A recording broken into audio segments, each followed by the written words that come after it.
Hey guys, welcome back to the land of books and movies. And I'm on a little break from school to give you an update on some stuff I read so you don't have to, and some stuff that's on deck for future book and movie comparisons. Starting with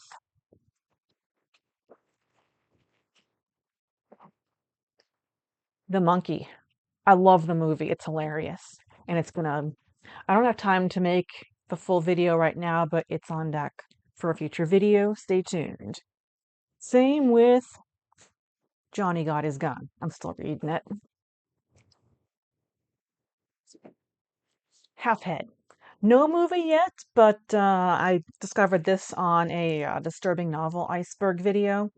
And basically, what happens in Halfhead is that in the future of Glasgow, Scotland, things got so bad that they instituted this new method of capital punishment where violent offenders are lobotomized and have their mandible removed.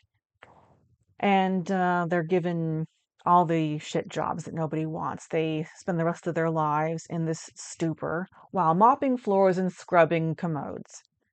Anyway, for the most prolific serial killer, named Dr. Fiona Westfield, somehow her lobotomy heals or reverses, and she wakes up and finds out she's been half-headed. And she is on a mission to not only get revenge on the detective who arrested her and sentenced her, or got her sentenced, she's also going to make the best geneticist she knows recreate her mandible and her scalp so she can be her pretty self again. Here's the thing that my criticism on this is it doesn't go into how this came to be. How bad did things get? And what was the deciding process in resorting to this procedure called half-heading? How did it get so bad that it came to this?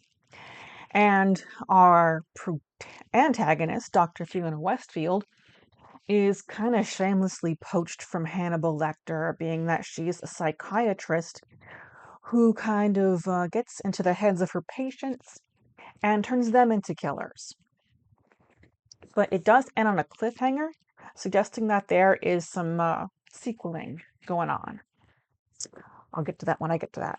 Anyway, next, from the brilliant mind that gave us The Handmaid's Tale, The Heart Goes Last, where no matter how well you've done education and career-wise, if the economy in your area, namely the area of this couple, has tanked, so they're living in their car and the world around them is dangerous.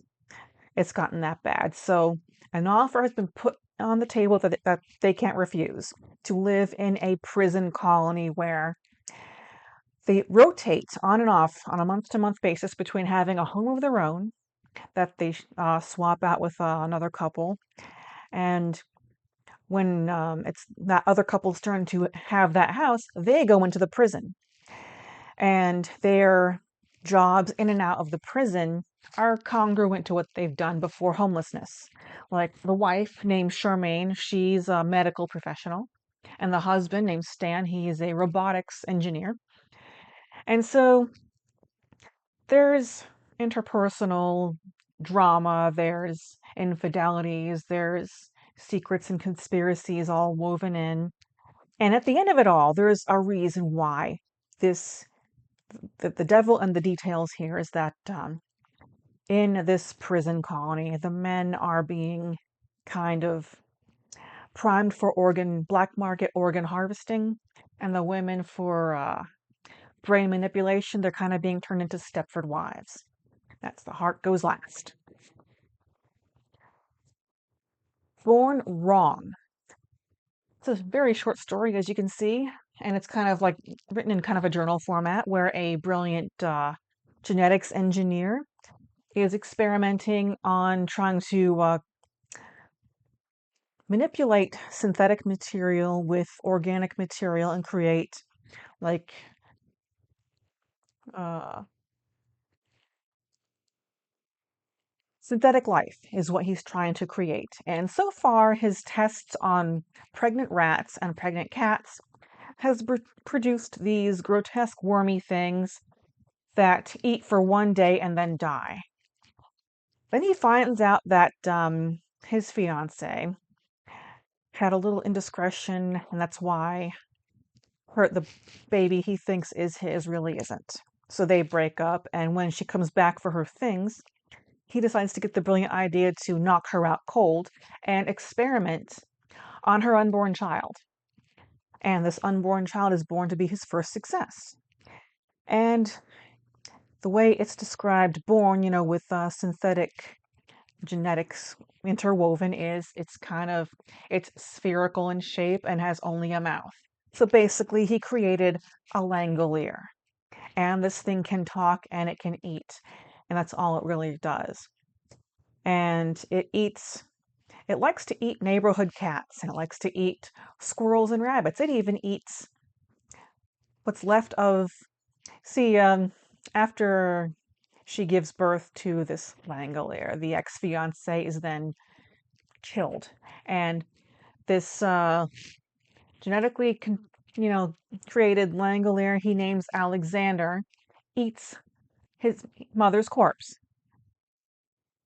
and can also read his mind and talk. And it ends with this creature has kind of bamboozled the doctor. It's been steps ahead of him the whole time because it could read his mind from the very beginning. And it manages to bash its way through the walls of its home. And the story leaves off there where we do not know where this thing is going or what it's doing. Delores Claiborne, another future book to movie. Flowers in the Attic.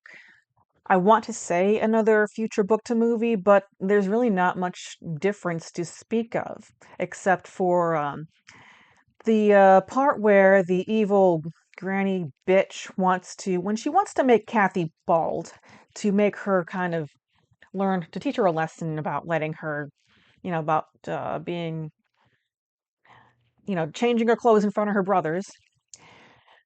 She, in the movies, in the 87 movie, she just cuts off her hair. In the more recent movie with Heather Graham, she like slathers a little tar on the side of her head. In the book here, she manages to sedate Kathy and then completely saturate her hair down to her scalp with the roofing tar. That the only way it can be, washed out is with a very, very strong chemical blend that Chris kind of cobbles together, and it's so harsh yet so effective. She's relieved of the tar and most of her hair. And that's pretty much the only difference between this book and either of those movies. So, yeah, Flowers in the Attic. Very disturbing, excellent book, and also very, very sad. And on that note, Petals on the Wind.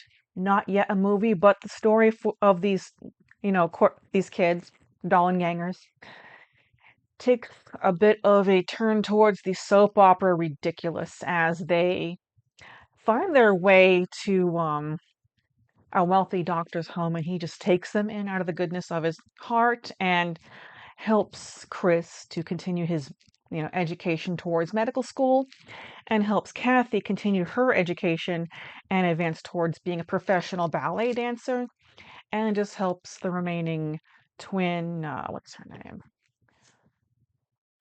Shoot, there was Corey and there was, anyway, you get the idea. Anyway, it gets ridiculous because Kathy is planning her revenge for Corey's death and for all the abuses heaped on herself, on Chris, and on the twins. And so while she's training to be a ballet dancer, and she also finds a husband through this ballet troupe, and she also manages to seduce the doctor who has taken them in as kind of a father figure, she also starts screwing her mother's husband, to get revenge against her mother. So it takes a turn towards soap opera ridiculous, is what I'm getting at. And also, I've kind of peeked ahead at briefings on the whole Dollenganger saga books, and they do continue the soap opera ridiculous to the point where it gets to where Kathy and Chris are living together in incestuous marital bliss in their old age, and Corey isn't really dead. He's just been spirited away. But the other twin, I forget her name, she cracked. Being kept up in an attic for a little over 3 years stunted her growth figuratively and literally, and she never outgrew childhood is how she felt, and so basically she ended up eating arsenic and self-unaliving. There. All right. We had to remove this post. Boring. They lost me after 10 pages. Tender is the flesh. I love this one. It really does make you think about the morals behind. Uh, it really does think about, what's right and what's wrong, what's acceptable and what's not, and how the government manipulates us by changing what words mean. And to get, pun fully intended, them into the meat of the story, the government has told everybody and convinced everybody that a virus has made animal meat toxic to humans. So they have found a remedy, and it's called special meat. And behind closed doors, this special meat comes from people, human beings that deemed are not society worthy. They are like a lower caste of people, so they've just been the original special meat humans were just, the poor, the criminal, the mentally deficient, whatever. But continued breeding of these lower people has continued, kind of like factory, human factory farming. And here's where it really does make you think. The protagonist in the story, Marcos, takes a couple of applicants on a tour of the human factory farm to see if they can stomach this. And it goes into detail of how things are done. All right, so human dairy farming. The the special dairy, you know, and also people who are farmed for meat are not called people. They are called units or heads or whatever. So anyway, special units for special dairy are kept limbless and continuously pregnant so that they continue producing special milk. And then it goes into the details of how special meat is processed from leading a still living person out onto the slaughterhouse floor, conking them on the head so that they are rendered unconscious, but not full of fear so that the adrenaline makes their meat, untasty. And then it goes into the details of rendering and slaughtering a body and doing all the things that really make you wonder and make you think, this is grotesque. All the processes of curing and defurring and flaying and butchering and dressing for meat. And it really does make you wonder. We definitely see this as an unacceptable practice upon human beings. So why do we think it's acceptable for cows, pigs, and chickens? It really isn't. So should we all become vegans overnight? It's a tough nut to crack. I would definitely say I'm definitely more in favor of look at me going on a definitely tangent. Organic, free range product, consumption, definitely not factory. But anyway, I'm rambling. Marco is given a unit to keep at his home to free range. It's a young woman, and he's got his own demons, and after one moment of weakness, he is intimate with his unit. And further on down the book, in the story, she becomes pregnant And when she goes into labor and things go wrong, Marcos calls his estranged wife over to help because, she's a medical professional. And I'm not going to spoil the ending, but the estranged wife gets this idea that this unit could be kind of like a handmaid. She can help produce children for them because they had suffered an infant loss, recently that really affected them both. And I won't spoil the ending, but no, they don't do that. So tender is the flesh, and of course the troop. I absolutely loved the troop. It is like Dreamcatcher meets Stand By Me meets The Breakfast Club.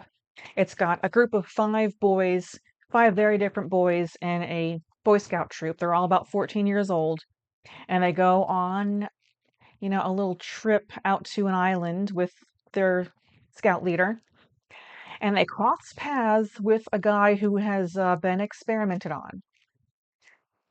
And the experiment is, the story kind of goes back and forth between what's going on with this troop and what had gone on at this island prior to the events going on in the book, that there was a lab, and it was kind of like a bio warfare or bioengineered weapons lab where they came up with these parasites that made a person so hungry that basically these worms kind of ate their host from the inside out and made them insatiably hungry. And they crossed paths with an infected human trial. And here's the fun part, is that this bioengineered parasite is contagious. And it jumped from this fella to the troop master to all but one troop member. And one of these troop members was a crazy person. This guy was kind of like a little Dahmer. He was crazy. But I won't spoil it. Uh, I kind of get into it later, really, because I'm running out of breath, and I'm just out of breath. That's all. The Troop. Very amazing. So are all these books, except for this one. This one was dull as dirt. All right. That's about it. See you next book to movie.